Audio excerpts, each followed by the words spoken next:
பொன்னியின் செல்வன் முதல் பாகம் புது வெள்ளம். குரவை கூத்து. சான் பிரான்சிஸ்கோ பே ஏரியாவில் இருந்து உங்களுக்காக வாசிப்பது ஸ்ரீ. அந்தப்புறத்திலிருந்து நண்பர்கள் இருவரும் வெளியே வந்தார்கள்.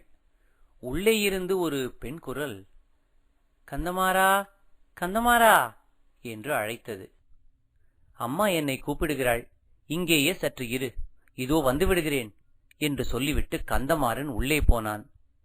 பெண்களின் குரல்கள் பல சேர்ந்தாற்போல் அடுத்தடுத்து கேள்விகள் கேட்டதும் கந்தமாறன் தட்டு தடுமாறி மறுமொழி கூறியதும் வந்தியத்தேவன் காதில் விழுந்தது.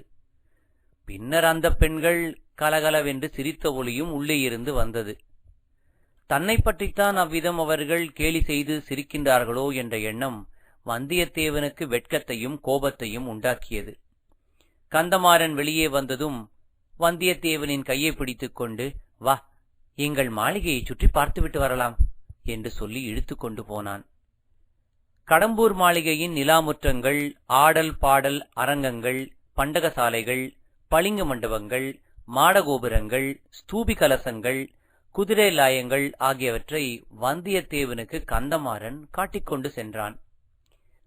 இடையில் வந்தியத்தேவன், கந்தமாறா, என்னை அந்தப்புற வாசலில் நிறுத்தி நீ மறுபடியும் உள்ளே போன போது அந்தப்புறத்தில் ஒரே சிரிப்பும் குதூகலமுமாயிருந்ததே, என்ன விசேஷம்? உன்னுடைய சிநேகிதனை பார்த்ததில் அவர்களுக்கு அவ்வளவு சந்தோஷமா என்று கேட்டான். உன்னை பார்த்ததில் அவர்களுக்கெல்லாம் சந்தோஷந்தான். உன்னை அம்மாவுக்கும் மற்றவர்களுக்கும் பிடித்திருக்கிறதாம். உன்னை குறித்து அவர்கள் சிரிக்கவில்லை, பின்னே எதற்காக சிரித்தார்களாம்? பழுவேட்டரையர் இருக்கிறார் அல்லவா, இத்தனை வயதுக்கு பிறகு அவர் புதிதாக ஒரு இளம் பெண்ணை கல்யாணம் செய்து கொண்டிருக்கிறார். மூடு பல்லக்கில் வைத்து அவளை இங்கே அழைத்து கொண்டு வந்திருக்கிறார். ஆனால் அந்தப்புறத்துக்கு அவளை அனுப்பாமல் அவருடைய பின்னர் தேவராளன் தேவராட்டி என்னும் ஆடவனும் பெண்ணும் வேலநாட்டம் ஆடுவதற்காக மேடை மீது வந்து நின்றனர். அவர்கள் இரத்த நிறமுள்ள ஆடைகளை உடுத்தியிருந்தனர். செக்கச்சிவந்த செவ்வலரி பூ மாலைகளை சுட்டிக் கொண்டிருந்தனர். நெற்றியில் செந்நிற குங்குமத்தை அப்பிக் கொண்டிருந்தனர். அவர்களுடைய வாய்களும் வெற்றிலைப்பாக்கு மென்றதினால் சிவந்து இரத்த நிறமாக காணப்பட்டன. கண்கள் கோவைப்பழம் போல சிவந்திருந்தன. முதலில் சாந்தமாகவே ஆட்டம் ஆரம்பித்தது. தனித்தனியாகவும் கைகளை கோத்துக்கொண்டும் ஆடினார்கள். நேரமாக ஆக ஆட்டத்தில் வெறி மிகுந்தது. மேடையிலேயே ஒரு பக்கத்தில் சாத்தியிருந்த வேலை தேவராட்டி கையில் எடுத்துக்கொண்டாள். தேவராளன் அதை அவள் கையிலிருந்து பிடுங்க முயன்றான். தேவராட்டி தடை செய்தாள். இறுதியில் தேவராளன் மேடை அதிரும்படியாக ஒரு பெரிய குதி குதித்து ஒரு பெரிய தாண்டல் தாண்டி தேவராட்டி கையில் இருந்த வேலை பிடுங்கிக் கொண்டான். தேவராட்டி அந்த வேலை கண்டு அஞ்சிய பாவனையுடனே மேடையிலிருந்து இறங்கிவிட்டாள். பிறகு தேவராளன் தனியே மேடை மீது நின்று கையில் வேல் பிடித்து வெறியாட்டமாடினான். சூரன் முதலிய அசுர கணங்கள் தவிடு பொடியாகி விழுந்தனர். அறுக்கப்பட்ட சூரன் தலை திரும்ப திரும்ப முளைத்தது. முளைக்க முளைக்க வேலனுடைய உக்கிரம் அதிகமாக வளர்ந்தது. அவனுடைய கண்ணிலிருந்து தீப்பொறி பறந்தது. கடைசியில் சூரபத்மன் இறந்து விழுந்தான். தேவராளனும் கைவேலை கீழே போட்டான். இப்போது மற்ற வாத்தியங்கள் எல்லாம் நின்றுவிட்டன. உடுக்கின் சத்தம் மட்டும் கேட்டது. மேடைக்கு அருகே நின்று பூசாரி ஆவேசமாக உடுக்கடித்தான். தேவராளன் உடம்பில் ஒவ்வொரு அணுவும் பதறி ஆடியது.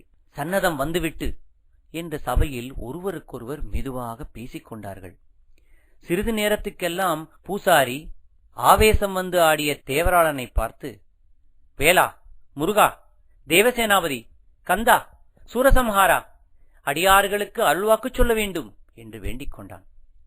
கேளடா, சொல்லுகிறேன், என்ன வேண்டுமோ கேள் என்று சன்னதம் வந்தவன் சன்னதம் கூவினான். மழை பொழியுமா? வெள்ளம் பெருகுமா? நாடு செழிக்குமா?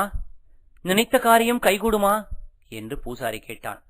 மழை பொழியும், வெள்ளம் பெருகும், நாடு செழிக்கும், நினைத்த காரியம் கைகூடும். ஆனால் என் அன்னைக்கு நீங்கள் பூசை போடவில்லை. துர்க்கை பலி கேட்கிறாள், பத்ரகாளி பலி கேட்கிறாள், மகிடாசுரனை வதைத்த சண்டிகேஸ்வரி பலி கேட்கிறாள் என்று சன்னதக்காரன் ஆவேசத்துடன் ஆடிக்கொண்டே அலறினான். என்ன பலி வேண்டும்? என்று பூசாரி கேட்டான். கேட்டால் கொடுப்பீர்களா என்றான் வெறியாடியவன்.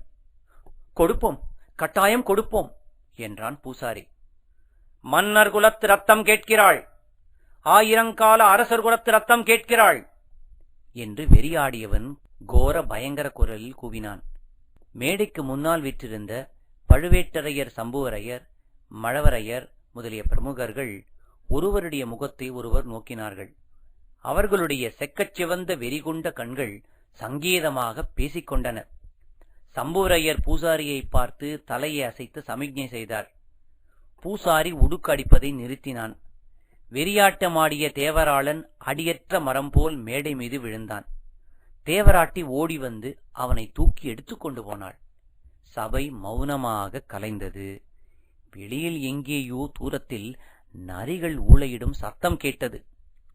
இத்தனை நேரம் பார்த்து கேட்டவற்றினால் பரபரப்புக்குள்ளாயிருந்த வந்தியத்தேவன் நரிகள் ஊளையிடும் சத்தம் வந்த திசையை நோக்கினான். அங்கே அம்மாளிகையின் வெளிமதில் சுவரின் மீது ஒரு தலை தெரிந்தது. அது ஆழ்வார்க்கடியானுடைய தலைதான். ஒரு கணம் வந்தியத்தேவன் ஒரு பயங்கர உணர்ச்சிக்கு உள்ளானான். ஆழ்வார்க்கடியானுடைய தலையை வெட்டி அந்த மதில் மேல் வைத்திருந்தது போன்ற பிரமை உண்டாயிற்று. கண்ணிமைகளை மூடி திறந்து பார்த்தபோது அந்த தலையை அங்கே காணவில்லை. அத்தகைய வீண் சித்த பிரமைக்கு தான் உள்ளானது குறித்து வெட்கமடைந்தான். இதுவரை அனுபவித்தறியாத வேறு பல வகை உணர்ச்சிகளும் அவன் உள்ளத்தை கலங்கச் செய்தன. இத்துடன் இந்த பகுதி முடிவடைகிறது.